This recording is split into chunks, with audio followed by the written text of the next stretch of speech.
You will be watching episode 1 of 3, which covers alternative turf, native trees, and the use of Urbanite. We will be touring a transformed suburban backyard in San Luis Obispo County, California. This series is brought to you by Semmes & Company Builders and Madrone Landscape. We hope you enjoy it. So Rick, why don't you come on in? Rick, why don't you come on board? And Rick Matthews of Madrone Landscapes, who helped design and put together this whole thing. And so, Rick, why don't you talk to us about what is in the background, which they're working on right now, which, this is the lawn? This is actually a lawn? Well, we're calling it an alternative turf. And it is a lawn by all function. But it's used a species of carex, which is a native plant called Carex flocka, that uses maybe less than half of the water that a typical turf would use.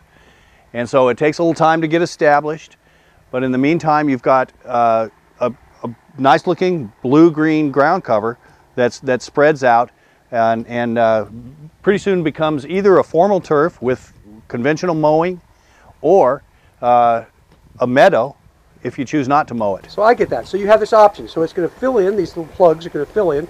It takes several months. It takes up to a year to be a completely solid mat. Okay, so it comes in and then you can then mow it, have it be a nice little mowed lawn, or you can just let it go wild and it gets to be 6, 8, 10 inches, 12? Exactly. Less than 12 inches tall, definitely. Generally in the 6 to 10 inch height. So usable for your outside use and play in and the kids play and all that stuff. Very much so. It's rugged and definitely helps. Half the water. That's a key thing. Yeah. Half the water. That's the reason it's here. Exactly. So we got says turf uses most of the water in landscape, right? Landscape. It uses at least half of the water in most conventional landscapes. So two things that we try to do is possibly substitute, water conserving species, and then reduce the size of turf areas.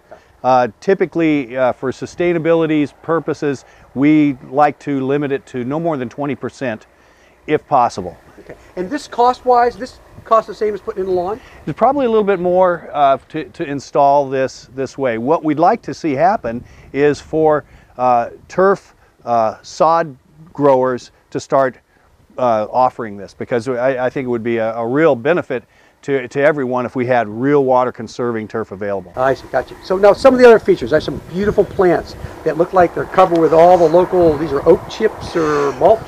Well, okay, all the ornamental beds are using drought tolerant and native plants, and I say both. Most of the plants here are native, but we have used, whatever is right for the design. We don't try to limit, in this case, to only native plants, but they are well represented.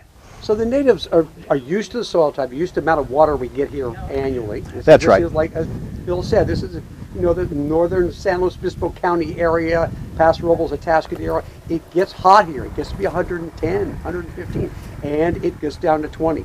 That's right. So we have to deal with all of those. And so you want plants that use a lot less water. I mean, is there a point where a lot of these plants don't even need to be watered? They just grow on their own? There are several of the plants, and we try to use those where we can, that will develop big root systems and be able to get by on just rainwater. That's great, that's great. And then there's a special thing we're looking at right here, which is tied in, I guess you said, to the gutter. So all the rain gutters in the house are put into pipes.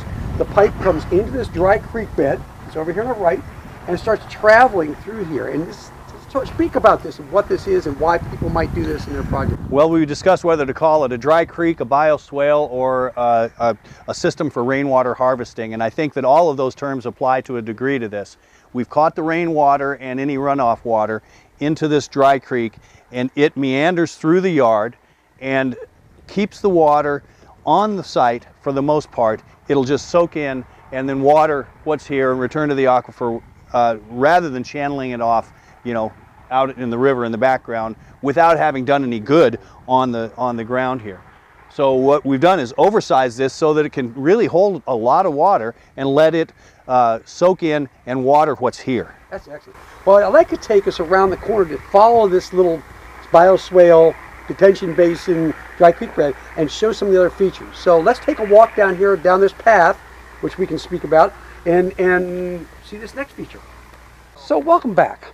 Rick, we've come down the hill to this beautiful place with the meandering paths and the bioswales, the magic lawn that uses very little water. But now we're down looking at something that's very interesting. It's broken concrete. So talk to me about this. Where did this come from? Why do you use it? Well, first of all, I've got to correct you. It's not called broken concrete. It's Urbanite. Oh, that's right.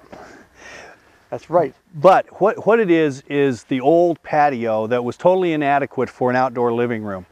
We replaced that with a new, larger one, and reused this broken concrete, turned it into Urbanite really in the process to make a stairway and retaining wall toward the lower end of the property.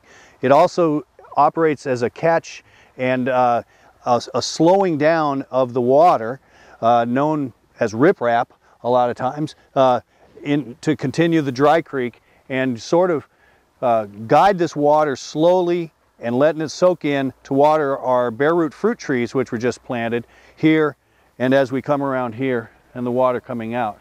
So these bare roots will get a lot of benefit from this, this water that goes through without really irrigating at all. This water is the water that we're looking at here. This path is coming in a pipe underground out of that bioswale we talked about. That's right. So it's continuing, it's being held back there, and then it's coming sort of magic under the pipe. You can't even see the pipe here, but it comes out, and then it slows down here, and all that water is watering down the hill, watering these. What a great way to water your orchard. I mean, this is fantastic. Here we are in a little small lot, and they're putting in an orchard, and they're watering it with a natural runoff. That's really neat.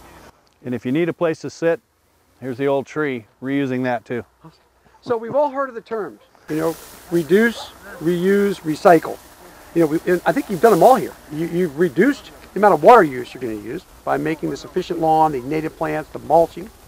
You know, you're reusing the Urbanite, this magic Urbanite that you mined from the site with a jackhammer and sledgehammer. And then you're recycling water by taking the water in the whole system of storing it in the ground, slowing it down, keeping it on site to feed your plants. To reduce, reuse, recycle. The magic 3 R's. It's a lot of simple things that are just common sense, but they all add up to landscaping and building more sustainably.